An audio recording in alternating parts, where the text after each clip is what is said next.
Hello everyone. इस video में हम क्लास 6 सब्जेक्ट मैथ्स की असेसमेंट वर्कशीट 4 करेंगे।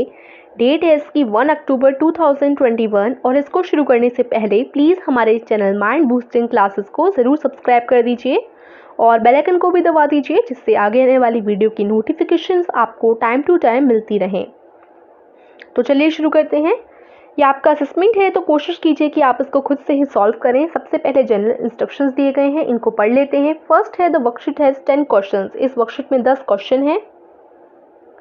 This worksheet is of 20 marks. 20 marks की ये पूरी वर्कशीट है। क्वेश्चन 1 से लेकर 4 तक आपका एक मार्क्स का क्वेश्चन रहेगा और 5 और 6 ये दोनों क्वेश्चन आपके 2 मार्क्स के रहेंगे। हर मतलब 5 भी 2 मार्क्स का, 6 भी 2 मार्क्स का। 7 से लेकर 10 तक हर एक क्वेश्चन के 3 मार्क्स रहेंगे।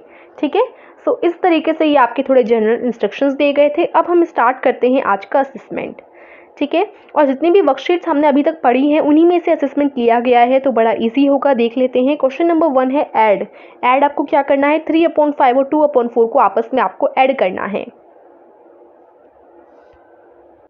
तो ये दोनों हैं अनलाइक फ्रैक्शंस, क्योंकि इनका डिनोमिनेटर जो है डिफरेंट है, इसलिए हम इनको पहले लाइक फ्रैक्शन में कन्वर्ट करेंगे। उसके लिए आपको 5 और 4 का जो है एलसीएम निकालना होगा। एलसीएम को हम कह सकते हैं कि 5 और 4 दोनों की टेबल में एक ऐसा नंबर जो कि दोनों की ही टेबल में आता हो। तो देखो 5 की टेबल में भी 20 आता है, 5 4 ज़ा 20। 4 की टेबल में भी 20 आता है, 4 5 ज़ा 20। सो हम 20 कॉमन मानकर चलते हैं कि दोनों की टेबल में 20 आता है। सो अब देखिए, अब 5 4 ज़ा 20 होता है, तो सबसे पहले हम पहला लिखेंगे। 3/5 है पहला फ्रैक्शन।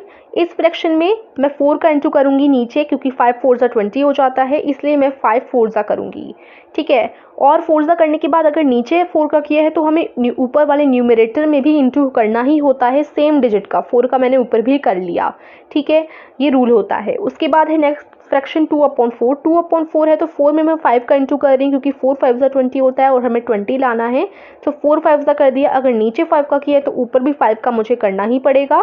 सो ये हो जाएगा। अब देखिए 3 4 ज़ा कितने होते हैं, 12, और 5 4 ज़ा हो जाते हैं 20। तो ये 12/20 में कन्वर्ट हो गया। उसके बाद 2 5 ज़ा हो जाते हैं 10 और 4 5 ज़ा हो जाते हैं 20। ये 10/20 में कन्वर्ट हो गया। सो अब देखिए, दोनों के डिनोमिनेटर हम लोगों ने सेम कर दिए, 20 कर लिए। ठीक है, तो अब इसको हम मिटा देते हैं। हमने दोनों के डिनोमिनेटर जो है 20 कर लिए हैं। तो अब क्या करेंगे हम लोग, अब आपका सिंपल हो जाएगा। अगर डिनोमिनेटर सेम है सो हम डिनोमिनेटर तो सेम लिखेंगे ही, ऊपर के दोनों को हम लोग ऐड कर देंगे। अगर आप 12 में 10 को ऐड करेंगे तो आपका कितना आंसर आ जाएगा, आपका आंसर आएगा 22। ठीक है, सो यहाँ पर 22 देखिए, 22/20 आपका आंसर आ जाएगा। 12 में 10 ऐड करें तो 22 हो जाएगा और 20 20 ये दोनों तो डिनोमिनेटर तो सेम ही है, तो डिनोमिनेटर आपका सेम रहेगा। अब इसको आप कट कर सकते हैं 2 की टेबल से। 2 1 ज़ा 2, 2 1 ज़ा 2 और 2 10 ज़ा 20। सो 11/10 ये थोड़ा और शॉर्ट में आप लोग लिख सकते हैं काट कर। उसके बाद आपका नेक्स्ट क्वेश्चन देखते हैं। इसमें आपको सब्ट्रैक्शन करना है। 21/6 में से 10/12 घटाना है। सो ये भी अनलाइक है, इनको लाइक में कन्वर्ट करते हैं। सो 6 और 12 दोनों की टेबल में, अब देखो 12 तो यहाँ पर ऑलरेडी है, 6 की टेबल में भी 12 आता है, तो 12 और 6 की टेबल में अगर हम 12 लिख देंगे तो 12 और 12 सेम हो जाएंगे, है ना। सो इसलिए ये वाला जो है फ्रैक्शन हम एज इट इज़ रहने देंगे, बस इसमें थोड़ा सा चेंज कर लेंगे। सो 21/6 हम 6 में 2 का इंटू करेंगे, क्योंकि दूसरे वाले में 12 है और इधर भी 12 हो जाएगा। सो 6 में 2 का इंटू करो, 21 में भी 2 का करना पड़ेगा रूल के हिसाब से। 21 2 जा कितने हो जाते हैं हमारे 42 और 6 2 हो जाते हैं 12। तो हम अब जो है, अब हमें क्या करना है, 42/12 में से 10/12 घटाना है। दोनों का डिनोमिनेटर सेम हो चुका है, सो डिनोमिनेटर तो सेम लिखेंगे ही। 42 में से 10 घटाएंगे तो 32 आंसर आ जाएगा। सो इस तरीके से 32/12 आपका आंसर आ जाएगा। इसको भी आप कट कर सकते हैं। 2 1 ज़ा 2, उसके बाद 1 बचा और 2 उतारा, सो 12। 2 5 ज़ा 10, 2 6 ज़ा 12, और 12 कब आता है, 2 6 ज़ा 12। तो ये जो है 16/6 में कट हो सकता है। ठीक है, लेकिन अगर आप चाहें तो ऐसे भी रख सकते हैं। ठीक है, उसके बाद नेक्स्ट क्वेश्चन की तरफ चलते हैं। नेक्स्ट है आपका name the instrument in the shape of a triangle in the geometry box. आपकी जो ज्योमेट्री बॉक्स होता है, ज्योमेट्री बॉक्स में आपको एक ऐसे इंस्ट्रूमेंट का नाम बताना है जो कि ट्राइंगल शेप में होता है। सेमी ट्राइंगल शेप कैसे होता है, देखो इस शेप में कौन सा इंस्ट्रूमेंट होता है आपके ज्योमेट्री बॉक्स में? सो उसका आंसर क्या होगा? उसका आंसर हो जाएगा आपका, एक मिनट, सेट स्क्वायर। ठीक है, सेट स्क्वायर इस शेप में होता है, आपने देखा होगा। सो इसका आंसर सेट स्क्वायर है। उसके बाद आपका क्वेश्चन नंबर 4 है, और क्वेश्चन नंबर 4 पढ़ते हैं। A circle has the radius 9 centimetre, find the length of the longest कोड ऑफ द सर्कल। सो एक सर्कल है, उसका रेडियस है 9 सेंटीमीटर। रेडियस हम वर्कशीट में पढ़ चुके हैं, रेडियस होता है सर्कल का हाफ, सेंटर से शुरू हो और सर्कल के सर्कमफ्रेंस के किसी भी पॉइंट पे जाए, जैसे इधर से। ये सारे हमारे रेडियस हैं। ये भी एक रेडियस हो सकता है, ये भी हो सकता है, ये भी हो सकता है, ये भी हो सकता है, मतलब कोई भी हो सकता है, बस वो सेंटर से शुरू होकर सर्कल के किसी भी पॉइंट पर जाना चाहिए। ठीक है, सो अब जो रेडियस है, यानी ये जो रेडियस है वो 9 सेंटीमीटर का है सर्कल का। अब आपको लॉन्गेस्ट कोड फाइंड आउट करनी है सर्कल की। कोड क्या होता है? कोड होता है सर्कल में ऐसे जो लाइंस बनी होती हैं, ऐसी ऐसी, इनको कोड बोलते हैं। तो सबसे लंबा कोड किसी भी सर्कल का होता है डायमीटर। डायमीटर ऐसी सीधी लाइन होती है जो सर्कल पर बनी होती है। अब वो ऐसी भी सीधी बनी हो सकती है, ऐसी भी हो सकती है, ऐसी भी हो सकती है और ऐसी भी हो सकती है। बट ये ध्यान रखिए, डायमीटर हमेशा जो है सेंटर से होकर गुजरती है। डायमीटर हमेशा सेंटर से होकर गुजरती है। ठीक है ना? तो अब देखिए, इसका आंसर करते हैं। क्वेश्चन नंबर 4 का आंसर हो जाएगा आपका ये वाला। A diameter is the longest कोड ऑफ द सर्कल। पहले तो आप यही बता दीजिए कि डायमीटर किसी भी सर्कल का सबसे लंबा कोड होता है। उसके बाद डायमीटर का फॉर्मूला है। डायमीटर कैसे निकालें? हमें सर्कल का सिर्फ और सिर्फ रेडियस पता है। डायमीटर कैसे निकालेंगे? रेडियस है 9 सेंटीमीटर। सो डायमीटर एक सीधी लाइन होती है। सो अगर आधा आपको पता है कि सर्कल जो है आधे में ही होगा, सेंटर जो है आधे में ही होगा ना, मिडल में होगा। सो आपको आधा पता है कि आधा 9 सेंटीमीटर है। सो आधा इससे और आधा, यानी ये आपको पता करना है। सो अगर आधा ही 9 सेंटीमीटर है तो जो एक और आधा बचा है वो भी 9 सेंटीमीटर का ही तो होगा। सो 9 और 9 सेंटीमीटर कितने हो जाते हैं? 18 सेंटीमीटर। सो सर्कल का डायमीटर हो जाएगा 18 सेंटीमीटर। या आप ऐसा भी कर सकते थे डायमीटर निकालने के लिए, अगर आपको किसी भी सर्कल का रेडियस पता है और उसका डायमीटर पूछा है तो बहुत आसान रहता है। रेडियस जो भी हो, जैसे अभी 9 सेंटीमीटर है तो अगर आपको डायमीटर निकालना है तो 9 में 2 का इंटू कर दीजिए। सो बस हमें 2 का इंटू जो है करना होता है। किसी भी सर्कल का डायमीटर निकालने के लिए हम रेडियस में 2 का इंटू कर देते हैं। सो डायमीटर का फॉर्मूला होता है रेडियस इंटू 2, या फिर 2 इंटू रेडियस भी कह सकते हैं। सो हम 2 का इंटू करेंगे रेडियस में। सर्कल का रेडियस है 9, सो 9 में 2 का इंटू किया, सो 18 इसका आंसर आ गया। यानी 18 सेंटीमीटर जो है इसका टोटल आंसर है। लॉन्गेस्ट कोड of the circle is 18 centimetre. So question 4 का हम आंसर देखा है, वो आप आंसर लिख लेंगे। उसके बाद है आपके क्वेश्चन 5 और क्वेश्चन 6। ये दोनों क्वेश्चन आपके 2 मार्क्स के हैं। तो चलिए इनको करते हैं। इसमें आपको क्या दिया गया है? 5/4/5 में 6/2/3 का आपको जोड़ना है इन दोनों को। सो जोड़ने के लिए सबसे पहले ये जो है मिक्स्ड फ्रैक्शन में दिए गए हैं, मिक्स्ड फ्रैक्शन है ये। सो मिक्स्ड फ्रैक्शन को सॉल्व कैसे करें? 5 और 5 इन दोनों को हम लोग क्या करेंगे, जो इंटू कर देंगे इनका। 5 5 सा कितने हो जाते हैं? 5 और 5 का इंटू करो तो आपका हो जाएगा 25। ठीक है, 25 में आप लोगों को 4 जोड़ना है। 25 में जो है न्यूमरेटर जोड़ना है, तो न्यूमरेटर 4 को जोड़ेंगे तो 29 आपका आंसर आ जाएगा। ठीक है, सो 25/4 इज इक्वल टू 29। और इस केस में आपका हमेशा मिक्स फ्रैक्शन में इतना सॉल्व करने के बाद डिनोमिनेटर हमेशा सेम रहता है। तो 5 है तो 5 ही रहेगा। तो हमने इसको सॉल्व कर दिया। ये सॉल्व करना भी हम वर्कशीट में पढ़ चुके हैं। अब इसको सॉल्व करते हैं। 3 और 6 का इंटू करो, सो 18 हो जाएगा, और उसमें 2 का प्लस करो। 18 में 2 का प्लस करके 20 आ जाएगा। और इसका जो डिनोमिनेटर है वो है 3, सो डिनोमिनेटर सेम ही रहेगा। सो इधर हो जाएगा आपका 3। सो अब ये दोनों हमने लिख दिए 29/5 प्लस 20/3। अब इनका नीचे वाला सेम कीजिए। सो 5 और 3 दोनों के टेबल में क्या आता है? 15 आता है। 5 3 ज़ा 15, 3 5 ज़ा 15। ऊपर यहाँ पर भी 3 का इंटू होगा, 5 का इंटू होगा। 29 3 ज़ा हो जाते हैं, एक मिनट, सो यस 29 3 ज़ा हो जाते हैं 87, और 5 3 ज़ा हो जाते हैं 15। उसके बाद 25 ज़ा हो जाते हैं 100, और 3 5 ज़ा हो जाते हैं 15। ठीक है, सो ये जो है कन्वर्ट हो गए 87/15, 100/15 में। अब इनका डिनोमिनेटर जो है सेम हो चुका है, सो डिनोमिनेटर सेम लिखेंगे। 100 में 87 का प्लस किया तो 187/15 इसका जो है आंसर आ जाएगा। सो आंसर क्या होगा 187/15। अब ये जो क्वेश्चन है 2 मार्क्स का है, तो आप आंसर भी लिखेंगे और सॉल्व कर कर भी दिखाएंगे, जैसे मैंने किया है सेम टू सेम वैसे करेंगे। अब यहाँ पर क्या है, यहाँ पर भी वही चीज़ है, बस यहाँ पर माइनस हो गया है। सो पहले इनको सॉल्व करेंगे, इसको सॉल्व करेंगे तो 29/4 आ जाएगा, और इस वाले को सॉल्व करेंगे तो 9/2 आ जाएगा। उसके बाद आप आगे की जैसे करते हैं ना, जैसे प्लस किया वैसे ही मैंने इसको सॉल्व कर दिया।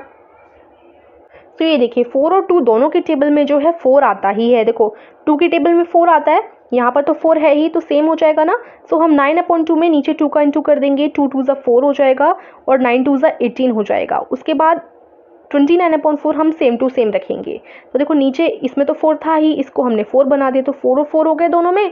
उसके बाद आप सिंपल कर दीजिए, 29 में से 18 घटाएंगे तो 11 आ जाएगा, और 4 और 4 ये तो सेम ही रहेंगे, ठीक है ना। तो इस तरीके से ये वाला भी सॉल्व हो जाएगा आपका क्वेश्चन। आंसर हो जाएगा 11/4। यहाँ पर आप लोग लिखेंगे, यहाँ पर आप लोग, यहाँ पर 5/2 मैंने गलत लिख दिया, 11/4 आपको यहाँ पर लिखना है, ठीक है ना। 11/4 इज द राइट आंसर। अब नेक्स्ट क्वेश्चन करते हैं, आपका है क्वेश्चन नंबर 7। इसमें क्या है, इसमें आपको एक फिगर दे रखा है। इसमें जो है ये एक फिगर है विद सेंटर ओ, इसमें सेंटर जो है ओ है, और कुछ लाइन सेगमेंट हैं जो इसमें ड्रॉ की गई हैं। सो अब आपको लाइन सेगमेंट में रेडियस, कॉर्ड और डायमीटर जो है फाइंड आउट करना है। सो जल्दी से देख लेते हैं इसको हम लोग। सो सबसे पहले जो है रेडियस कितना होगा, सबसे पहले हम लोग जो है कोड निकालते हैं। कोड क्या होता है, ये जो होती हैं लाइंस जो कि सेंटर से गुजरे ना, उनको हम कोड कहते हैं। तो यहाँ पी क्यू और एम एन ये कोड है, पी क्यू और एम एन कोड हो गई। डायमीटर यानी जो लाइन सेंटर से गुजरे, तो ये वाली ई एफ जो है, ई और एफ, ई एफ जो है डायमीटर हो गई। रेडियस, रेडियस जो है सेंटर से गुजरती है, सेंटर से गुजरकर ऐसे जा सकती है, मतलब आधे सेंटर से वो गुजरनी चाहिए, चाहे वो ऐसे हो, ऐसे हो, ऐसे हो, कैसे भी हो। लेकिन देखो यहाँ पर जो है 3 रेडियस हैं, एक जो है ओ ए, एक ओ आर और एक ओ बी, ठीक है। सो ये 3 रेडियस हो जाएंगी आपकी, ओ बी, ओ आर या ओ ए, ये 3 आपकी रेडियस हो जाएंगी। सो इस तरीके से इसका आप लोग आंसर कर लेंगे। उसके बाद आपका 8th क्वेश्चन है। इसमें क्या है, वैभव और प्रिया ने चीज़ सैंडविच बनाए हैं, और वो ना डिलीशियस डिश बनाना चाहते हैं और हेल्थी भी बनाना चाहते हैं। तो उन्होंने क्या किया, वैभव ने 1/2 kg ऑनियन काटी, प्रिया ने 1/4 kg कैप्सिकम काटी, और 1/4 kg टमाटो भी काटे। तो कितने इंग्रेडिएंट इन दोनों ने टोटल चॉप किए। तो देखो 1/2, 1/4 और 1/4 इन तीनों को ऐड करो, क्योंकि 1/2 ऑनियन, 1/4 कैप्सिकम, 1/4 टोमेटो। सो इन तीनों को ऐड करने पर आपको क्या मिलेगा, सबसे पहले इन तीनों को हम सेम बना लेते हैं, क्योंकि 4 4 ये तो सेम है, 1/2 ये इसका डिनोमिनेटर हम 4 बना लेते हैं। सो 1/2, 2 में 2 का इंटू करो तो 4 इसका बन जाएगा आपका डिनोमिनेटर, ठीक है। 2 2 से कितने हो जाते हैं, 4 हो जाते हैं, और 1 2 से कितने हो जाते हैं, 2 हो जाते हैं। सो 2/4। उसके बाद नीचे का डिनोमिनेटर 4 बन गया। अब देखो तीनों का 4 है, सो 2 1 1 इन तीनों को ऐड किया तो 4 आ गया, और नीचे का तो 4 है ही, तो 4 ही लिख देंगे, ठीक है। अब 4/4, 4/4 का क्या मतलब है, 4/4 का मतलब है 1, ठीक है ना। सो इस तरीके से ये आपका कंप्लीट हो जाएगा क्वेश्चन। उसके बाद क्वेश्चन नंबर 9th में है कि रिबन है, रिबन 12/15 मीटर लॉन्ग है, और 4/15 मीटर रिबन में से काट दिया गया है, तो कितना फ्रैक्शन बच गया। सो इसमें माइनस करेंगे, टोटल लेंथ ऑफ रिबन है 12/15, ये आपका आंसर हो जाएगा, ठीक है। उसमें से आपने काट दिया, piece cut from ribbon 4/15 cut गया, सो रिमेनिंग रिबन कितना बचा, 12/15 में से 4/15 काट दीजिए, तो ये लाइक फ्रैक्शंस है, 15 सेम रहेगा, 12 में से 4 निकाला तो 8 बच गया। सो 8/15 जो है बच जाएगा रिबन का पार्ट। इस तरीके से आपका आंसर हो जाएगा। उसके बाद आपका लास्ट क्वेश्चन क्या पूछा गया है, with the same center draw 3 circle, first with radius 3 cm, second with radius 4 cm and third with radius 5 cm।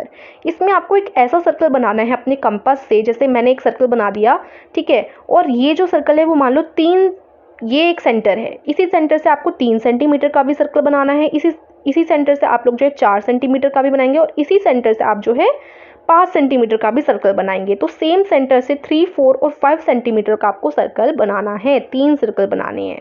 तो आइए इस क्वेश्चन को करते हैं सॉल्व। तो देखिए सबसे पहला सर्कल जो मैं बना रही हूँ वो बना रही हूँ मैं 3 सेंटीमीटर का, ठीक है। 3 सेंटीमीटर का हम लोग सर्कल बनाते हैं। सबसे पहले देखो मैंने 0 पर रखा है ये कंपास की नोक, और 3 सेंटीमीटर पर जो है स्केल रख दिया है, मतलब देखो ये, ठीक है ना। तो चलिए अब करते हैं, अब स्केल को हम लोग साइड में रख लेते हैं, क्योंकि हमने जो है अपना कंपास रेडी कर दिया है। अब जो है हम लोग गोला बना लेते हैं, ठीक है। ये हमारा बन गया, 3 सेंटीमीटर का बन गया। राइट। जो सेकेंड सर्कल आपको बनाना है वो 4 सेंटीमीटर का बनाना है, इसलिए हम लोग 4 सेंटीमीटर अब खोल लेते हैं अपना ये वाला। ठीक है, उसके बाद आप लोग जो है स्केल को हटा दीजिए और फिर जो है घुमा दीजिए, ये 4 सेंटीमीटर का बन गया। ठीक है, अब सिंपली फिर स्केल लाना है आपको, उसी पर रखिए, अपने कंपास एक ही पॉइंट पर रखिए। अब देखिए मैंने अपना कंपास 5 सेंटीमीटर पर खोल लिया है। अब मैं अपना स्केल हटा दूंगी और जो है 5 सेंटीमीटर पर ये सर्कल एक और ड्रॉ कर दूंगी। ठीक है, सो ये बन गया ना। अब इसको साइड करते हैं और उसके बाद देखिए मैंने जो है कर दिया, देखो ओ नाम दे दिया मैंने बीच वाले को, ये आप देख रहे इसका मैंने ओ नाम दे दिया। ऐसे आप ओ नाम देंगे और देखिए इससे यहाँ तक मैंने एक लाइन खींच दी और ये 5 सेंटीमीटर का है। उसके बाद मैंने यहाँ तक लाइन खींची, ये 4 सेंटीमीटर की है और यहाँ तक जो लाइन खींची वो 3 सेंटीमीटर की है। सो इस तरीके से आप अपना इसका जो है आंसर कंप्लीट करेंगे, इस तरीके से कॉपी में बनाएंगे। लास्ट वाले क्वेश्चन का आंसर ये हो जाएगा। सो यहीं पर आपका आज का असेसमेंट फिनिश होता है। आशा करती हूँ आपको समझ आया होगा। वीडियो को लाइक कीजिएगा, चैनल को सब्सक्राइब कीजिएगा। Thank you.